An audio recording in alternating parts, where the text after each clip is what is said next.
Can't go there. Marcus in Ohio, you are on with Jenna and Matt. Hi, Marcus. Oh, hi. Thanks for taking my call. I'm a physician that dabbles in philosophy, and I'm clearly a theist. I can be much more clear than the last. Okay. Cool. And you probably might have some expertise on heart attacks as well. Absolutely. Yes. Matt, just a little shout out to you, even though I'm a theist and you're an atheist. I'm a Jordan Peterson fan, and I thought and I've watched every one of his tapes, and I thought you were the only one that stood with him on a debate. Oh, thank you. I'm sorry that you're still a fan, but I at least appreciate your take on it. All right. So I'm obviously not going to have anything miraculous about proving God, but I have the 3 or 4 things I think you might find interesting. Let's start with just one. Number one. Okay. Well, they all flow together. It's a kind of logical soup. So can you be logical, intelligent, and believe in God? That's a matter of opinion, isn't it? Yes, it's entirely possible to be logical, intelligent, and believe in God. Because you can be logical, intelligent, and still unreasonable or wrong about something. Good, and I'm glad, and because I would quote Leibniz, Newton, and Gödel. And I wouldn't care because those are appeals to authority. Yes, but as far as authority goes, Gödel is the premier logician in the history of the world. On his walks with Einstein in Princeton, for a birthday present to Einstein. And Newton was an undeniable genius who co-invented calculus, but he also believed in God and spent most of his time trying to do alchemy and other, nonsensical stuff. So when we say it's possible, unfortunately had psychiatric illness and died of starvation. Marcus, when I say it's possible to be logical, intelligent, and believe in God, that doesn't mean that you are being intelligent or logical about God.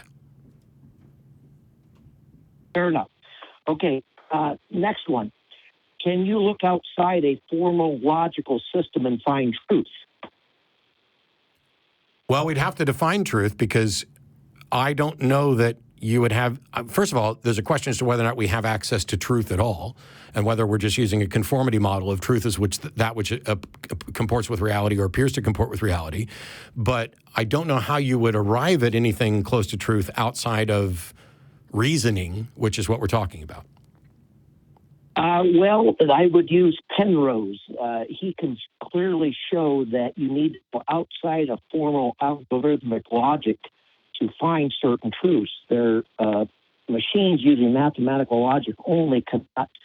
So when you say certain truths, yes. I think we're playing a little bit of a word game there, because quite often they're referring to experiential truths, like I feel hungry. No. That's my next one. This is not experiential truth. That's my third one. Okay. This one is certain chess positions can't be solved by a logical computer, but are easily identifiable by a human. And you can go on with the halting problem, some of Turing's algorithmic problems. But identifiable by a human doesn't mean that human isn't engaged in reasoning. Every thought you have is a process of reasoning. It's maybe good reasoning or bad reasoning. But it's like when people say, oh, you can't reason people out of something they were never reasoned into. That is a complete distraction because you were reasoned into everything. It's just some of them were bad reasons. No, I agree. It's just that to find certain truths, you can't use algorithms. Okay, well, and the NP. I don't accept that. I don't necessarily accept that, but go ahead. Okay, and then we're finally going to where you were taking me. Can some experiences be taken as real, even though you cannot prove them scientifically? As a matter of necessity, when you begin with certain presuppositions that I am experiencing some reality, I can't solve the problem of hard solipsism. So all of you could be fictional and I could be the only mind, but it's far more reasonable for me and beneficial and practical for me to begin with the assumption that I'm sharing a reality with other people. I have no way to demonstrate that it's true, but I operate on that basis. Now, this is where the problem with that third one of experiential stuff comes in, because now we're equivocating on the term truth. Is it true that I share a reality with other people? My answer is, I have no idea. I have no way of demonstrating that it is in fact true. I presume that that is the case, and I have to operate as if that is the case, but I'm not claiming that it's true. My example is a lot less in total. I would just say, take a simple example of blue. Even though I can't even begin to imagine mechanistically or determinism or materialistically how blue occurs, because electromagnetic wave does not have any color. And so there is really not such a thing as color until somehow your brain experiences it. Correct. So I can't really prove it scientifically, but boy, I would never prove that blue exists. Blue doesn't exist. I think it does. I think by my experience, just like I believe I'm enough of a realist that I'm not an idealist. I don't believe it's only mind. I'm certainly a materialist, but I'm a materialist that says the table exists, the moon exists, I exist, you exist, and blue exists. Experiences. I can demonstrate the table and all those other things. Blue is the label that we put on a particular experience in our brain. And by the way, when it comes to color and language, you might want to dig in a bit more on research related to that, because a lot of it is cultural about what I see and identify as blue. Like we have color names for red and pink, when really that's red and like. Oh my God! Insects would see completely different than us as well. So that's just another good example that a true color does not exist, and there's no such thing as color in any. There we go. So that demonstrates that you agree with me that it would be a mistake to say it is true that blue exists. I think it is. It is, but I'm not willing to give up the experience. Who said anything about giving? Stop. I'm looking at a picture on the wall. I experience the color blue.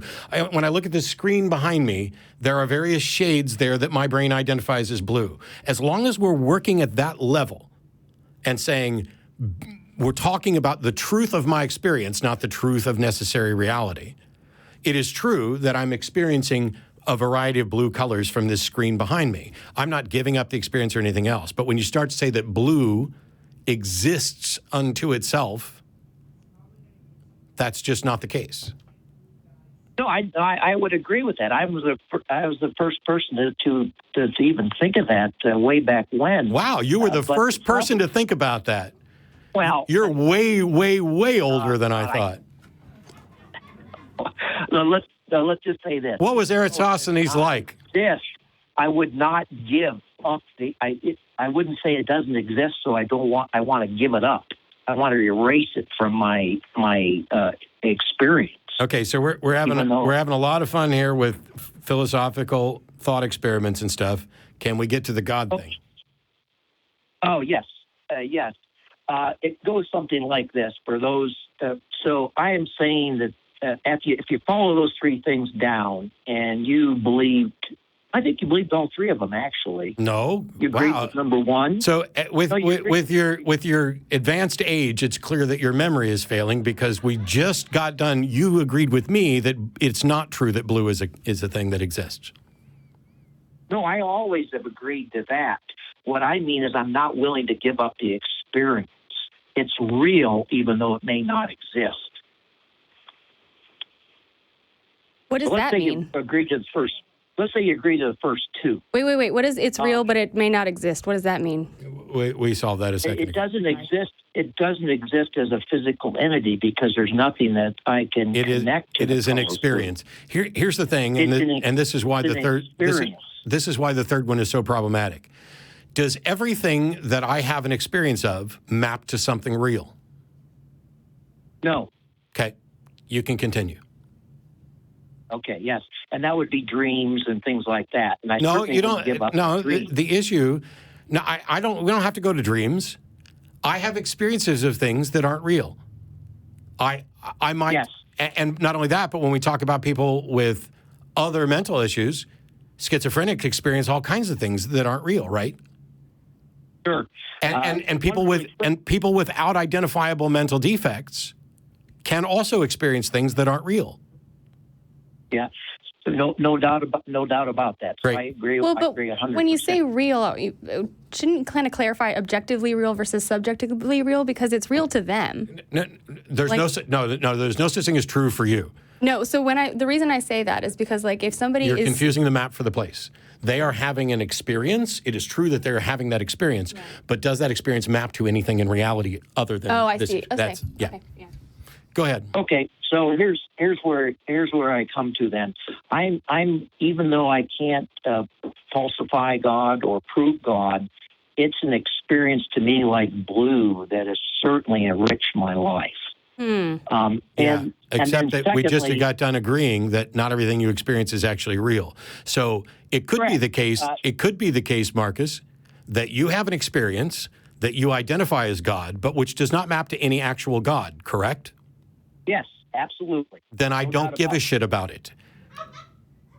Well, no, you do about all these other things. Like, for example, I feel we have able to communicate in this world in about 6 different ways: language, art, music, math, physicality, which would be dance, sex, athletics. I would argue that all of those are language. Possibly, because you think of art and language, your dreams in the end are interpreted by language, but math is not necessary. Math is language as well. It's just pointing to something more concrete. But anyway. Okay, maybe. But along all those Marcus, things with our senses, we have a long history of spirituality. No, we don't. We have a long history of people making claims about spirituality and not defining it, which is what I went through with the last call. But at the end of the day, I'm looking for people who are interested in demonstrating that they actually believe in a God that actually exists, which they can demonstrate. People calling in to tell me they experience something that they identify as God and can't demonstrate, completely disinterested. I can see that. That would be a very good materialistic thing. So it's not about materialistic. But it's like if you have somebody who is schizophrenic who actually does see things that are not actually real in the sense that we're talking about right now, then it's like that person trying to call this show and saying, no, I know that I have schizophrenia, but you should believe that this person is here too. It's like, why? But the problem is, see, I think you're putting. I really think every time I listen to the new atheists, I really what the fuck is the new atheist? Because I'm so tired of hearing that label, and I don't even know if I qualify. What the hell is a new atheist in your mind? Yes, you do. Oh wow! Bye. Wow! To make a claim about what he knows, that's bull.